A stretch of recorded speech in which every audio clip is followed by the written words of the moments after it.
আজকে সাপের খেলা দেখাবো আপনাদেরকে। আপনারা এদের সাথে ঘোরাফেরা না করে আমাদের সাপের খেলা দেখুন। আমি কীভাবে সাপ ধরি সেটা আপনাদেরকে দেখাবো এখন। জঙ্গল থেকে একটা সাপ নিয়ে এসে রাস্তায় তাদেরকে খেলা দেখাবো। না সবল মারবে না, আস্তে আস্তে ধীরে ধীরে, লাফালাফি করিস না, কাপাকাপি করিস না। এইবার আইকারি হাই গাইস, আমি ধরেছি সাপ।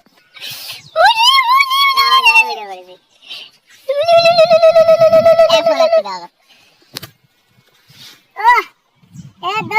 সর্বোচ্চ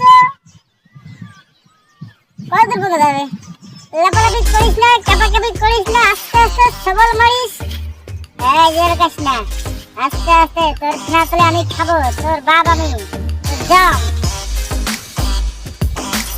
আস্তে আস্তে, নাড়িও না, লাড়া দিও না, লাড়া দিলে তোর মারবে। আস্তে আস্তে আস্তে আস্তে। চল ভাইরা, যাও।